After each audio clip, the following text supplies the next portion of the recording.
오늘은 구독자분이 댓글로 요청해주신 사회복지직 공무원의 실제 업무와 업무 강도, 장점, 단점 등에 대해 얘기해볼게요. 60초 후에 공개됩니다. Q&A식으로 진행할게요. 먼저 첫 번째 질문. 사회복지직 공무원은 무슨 일을 하나요? 사회복지직 공무원은 크게 읍면동 행정복지센터, 원래 동사무소라고 부르는 곳인데 행정복지센터로 명칭이 바뀌었어요. 그리고 구군청, 시청에서 일을 해요. 읍면동 행정복지센터에서 하는 주된 업무는 1번 각종 복지 서비스 신청 받기, 2번 경로당 관련 업무, 3번 복지 대상자분들에게 김치, 쌀, 라면 등 생필품이나 후원 물품 전달하기, 4번 비나 눈이 많이 오거나 지진, 태풍 등 재난이 발생했을 때 현장으로 출동하기, 5번 노인 일자리 관리, 6번 복지 사각지대 대상자 발굴하기, 7번 기타 복지 관련된 모든 업무 하기가 있어요. 그리고 꽤 자주 복지 관련 마을 행사도 기획하고 진행해요. 다음으로 구군청에서는 부서마다 조금씩 다르지만 보통 3개의 부서가 있는데, 여성가족과에서는 여성, 청소년, 아동, 한부모 등과 관련된 사업을 수립하고 급여를 지급하는 일을 하고, 복지지원과에서는 수급자의 수급 자격 여부를 조사하는 통합조사, 긴급복지지원, 희망복지사업, 사례관리, 지역사회보장협의체 업무를 해요.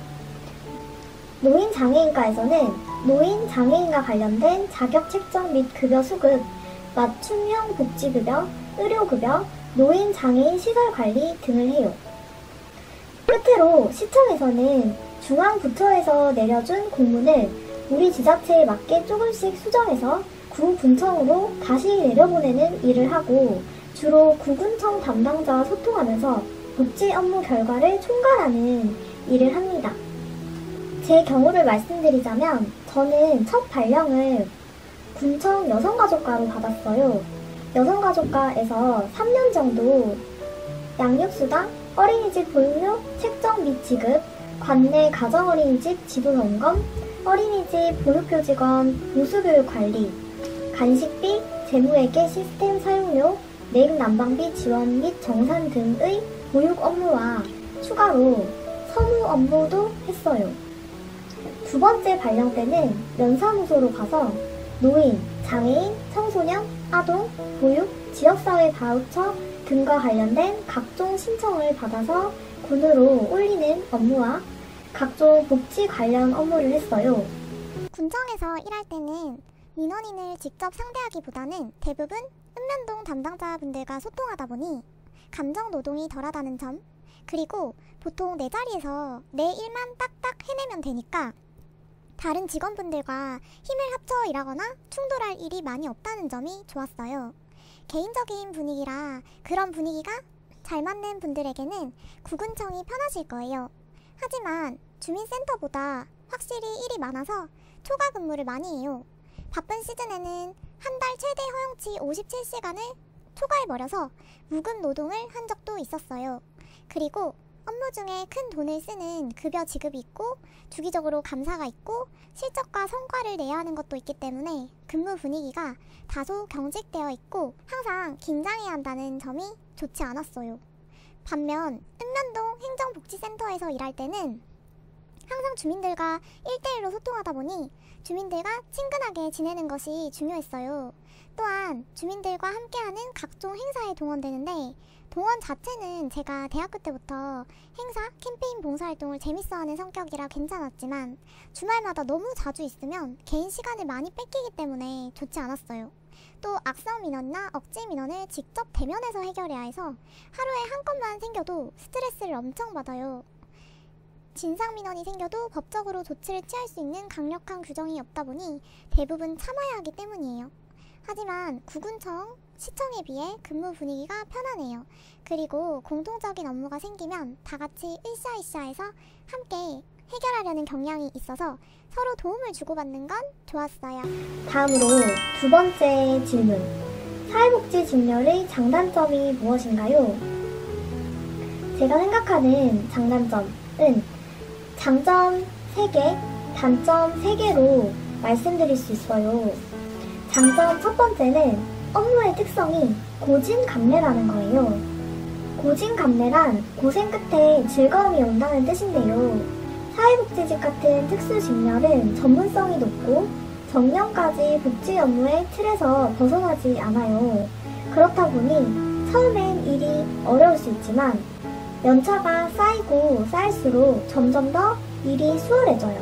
어떤 직렬의 경우는 2년마다 어느 부서로 발령받을지 모르다 보니 생소한 부서로 가게 되면 아예 처음부터 다시 배우고 적응을 해야 돼서 낯선 문제점이 있다고 하더라고요.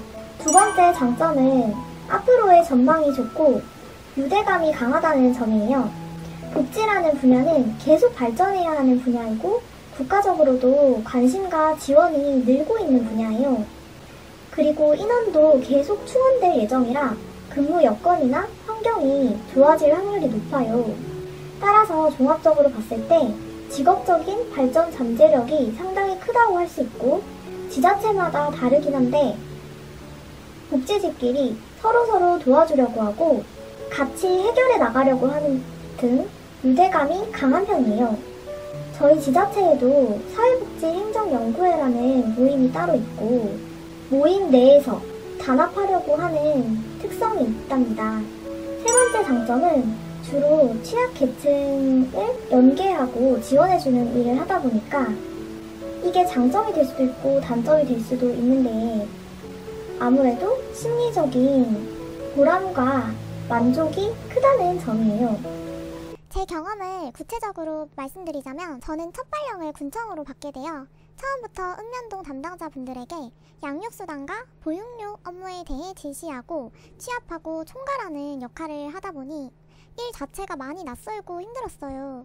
그런데 같은 팀에 있었던 복지직 차성님과 복지직 사수님이 복지 업무에 대해 많이 알려주셔서 잘 버틸 수 있었어요. 그리고 저의 첫 계장님이 전반적인 서무 업무와 감사 때 대응하는 노하우 등을 잘 알려주셔서 업무 능력이 크게 향상될 수 있었어요. 이렇게 힘들었던 초반 시기를 버텨내니 그 후로는 일이 점점 수월해지더라고요. 아마 앞으로 연차가 더 쌓이면 점점 더 그렇겠죠? 우리 구독자님들도 합격하셔서 첫 직무를 맡게 되면 눈치가 좀 보이더라도 최대한 사수님께 많이 물어보면서 배우세요. 저는 동기 언니 오빠들과도 업무에 대해 자주 얘기하고 공부했어요. 지자체마다 다르지만 운이 나쁘면 발령받은 자리에 인수인계서가 없을 수도 있고 혼자 지침 찾아보고 공부해도 알아낼 수 없는 부분이 있거든요. 그리고 복지직뿐 아니라 다른 직렬 직원들과도 일할 때 유대감을 잘 쌓아놓으면 업무적으로 나중에 서로 도움을 받게 돼요. 고진감래스러운 복지직 일이 처음엔 많이 힘드실 거예요. 하지만 쓰디쓴 힘든 기간을 잘 버텨내면 곧 달콤한 콜라의 시간이 찾아온답니다. 자, 이제 단점으로 넘어갈게요. 첫 번째 단점, 승진이 늦다는 거예요. 복지직 공무원의 역사는 일반 행정직이나 타 직렬에 비해 굉장히 짧아요. 그에 반해 복지 수요는 증가하고 복지 서비스도 다양해지면서 하는 업무는 굉장히 많단 말이죠. 그러다 보니 여기에서 오는 승진 속도와 업무량의 불균형이 대표적인 단점이에요. 두 번째 단점, 감정 노동으로 인한 업무 스트레스가 있다는 점. 그리고 세 번째 단점, 여러 가지 다양한 업무를 경험해보지 못한다는 점이에요. 전문화된 업무를 평생 하다 보니 이게 장점이 될 수도 있지만 또 단점으로 작용할 수도 있는데요. 권태가 올 수도 있고 다양한 일을 말 그대로 경험해보지 못한다는 게 단점이에요. 일을 하면 할수록 복지라는 틀 안에서만 전문가가 되다 보니 오물한 개구리 같은 느낌이 들 때가 종종 있거든요.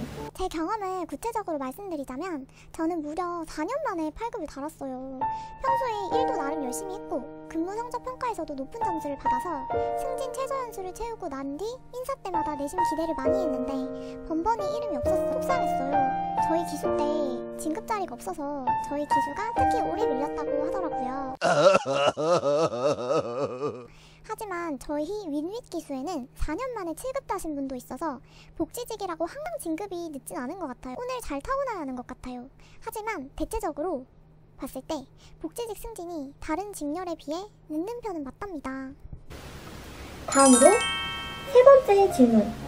힘들다는 얘기가 많은데 업무 강도는 어때요? 제가 복지직 시험 공부를 할 때도 사회복지직 업무 힘들고 어렵다는 얘기를 언론 보도를 통해 들은 적이 있었어요. 하지만 언론에 보도되는 부분처럼 암담한 사건만 매일 있는 게 아니에요. 암담한 사건이 하나 생기면 마음 따뜻한 민원인 분들이 상처받은 제 마음을 다시 치유해주세요. 어느 사각지대 복지 대상자분이 공공서비스 대상에선 탈락하셨지만 면사무소와 연계된 다른 기관에서 수술비 지원을 받게 된 적이 있어요.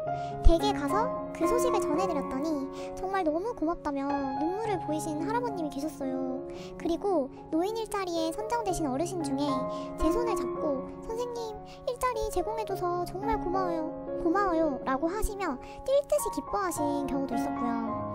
규정에 맞게 대상자분들에게 필요한 정보나 도움을 드렸을 뿐인데 진심으로 감사하다고 해주시는 바람에 저까지 마음이 따뜻해진 적이 많답니다. 그리고 읍면동 사무소 같은 경우엔 나 혼자만 근무하는 것이 아니기 때문에 어떤 직렬의 직원분이든 제가 어려운 일에 처했을 경우에 자기 직렬 일처럼 도와주세요. 그리고 악성 민원을 자주 겪다 보면 그런 상황에서 의연하게 대처하는 방법을 터득하게 돼요. 그러면서 마음도 점점 단단해지고요. 그래서 전반적인 업무 강도는 그렇게까지 높지는 않다고 생각해요. 악성 민원 대응뿐 아니라 복지 업무 또한 일정 시즌에만 바쁘지 매일매일이 폭탄 떨어진 것처럼 바쁘지는 않거든요. 물론 부서마다 그리고 근무지마다 차이가 있기 때문에 야근을 밥 먹듯 해야 되는 곳들도 많지만 이 점은 복지직뿐 아니라 어떤 직렬의 공무원이든 다 감수해야 하는 부분이에요. 그러니까 너무 겁먹으시거나 크게 걱정하지 않으셔도 돼요. 악성 민원의 경우 어떻게 대처하나요? 저는 사람에 따라 다양하게 대처를 해요. 면사무소에서 일을 하다 보면 매번 술을 드시고 오셔서 하소연을 하시는 분, 이유 없이 직원들에게 폭언을 하시는 분, 본인 요구를 들어주지 않으면 신문고에 민원을 넣겠다 라고 하시는 분, 반말과 욕설을 하시는 분 등등.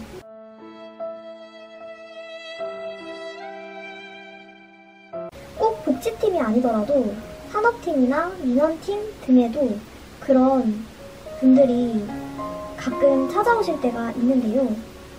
그럴 때 저는 먼저 이 민원인분이 얘기를 들어줄 사람이 필요해서 오신 건지, 아니면 자기의 문제를 진짜 해결해달라고 오신 건지, 아니면 그냥 그저 화풀이를 하려고 오신 건지 빠르게 파악을 해요. 말씀하시는 내용을 들어보면 어느 정도 파악이 되거든요.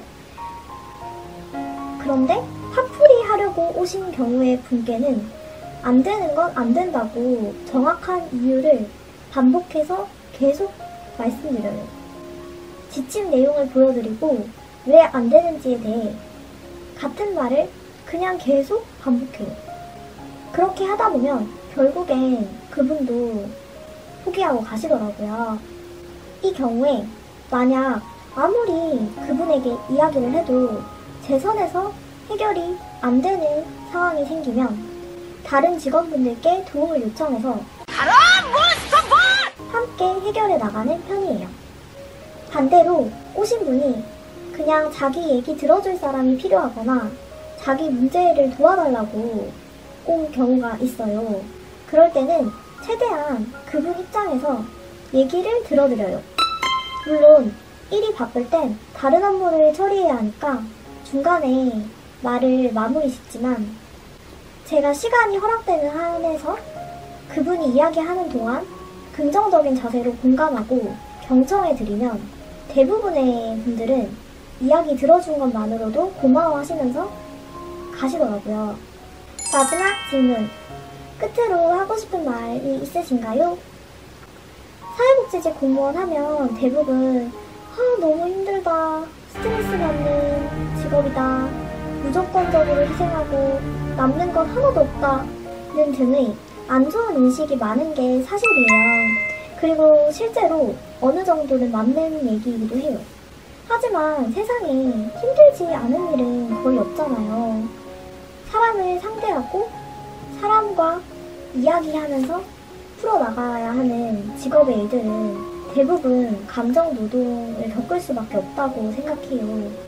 그리고 모든 것엔 양면이 있고 장점이 있으면 단점도 있는 거니까요. 그리고 언론에서 따뜻한 민원인분들에 대한 이야기는 거의 나오지가 않아요. 하지만 누군가가 복지 서비스를 절실히 필요로 하고 그것이 저의 작은 힘으로 연결돼서 전달되었을 때, 그리고 그분이 느끼는 고마움이 저한테 다시 전해졌을 때 느끼는 보람과 행복은 꽤 커요. 저는 단지 나라에서 지원해주는 제도에 연결해드린 것 뿐인데 마치 제가 제 사비를 털어서 민원인분이 혜택을 받은 것처럼 엄청 고마워하실 때, 그럴 때마다 그래도 이 일을 잘 선택했다 싶어요.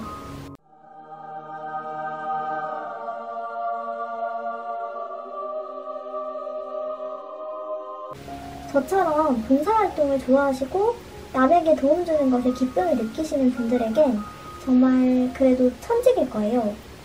하지만 혹시나 그런 것에 크게 관심이 없다고 하더라도 이 길을 선택하신다면 이 직무를 내 자신을 위해서 한다.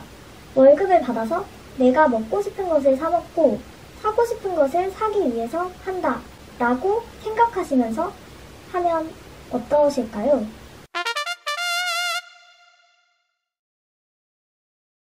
그러니까 너무 겁먹지 마시고 이 길에 뜻이 있으신 분들은 언제든 도전해보세요.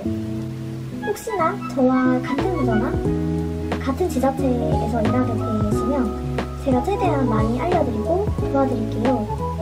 복지 업무가 쉽지는 않지만 더 나은 나, 더 아름다운 세상을 만드는데 도움이 되는 일인 것은 확실하다고 생각해요. 오늘 영상은 여기까지고요. 혹시 더 궁금한 게 있으시면 댓글로 남겨주세요. 제 채널은 구독자분들과 함께 만들어간답니다. 들어올 땐 마음대로지만 나갈 땐 구독이란다. 아시죠? 영상이 도움이 되셨다면 구독, 좋아요, 알람 설정까지 부탁드려요.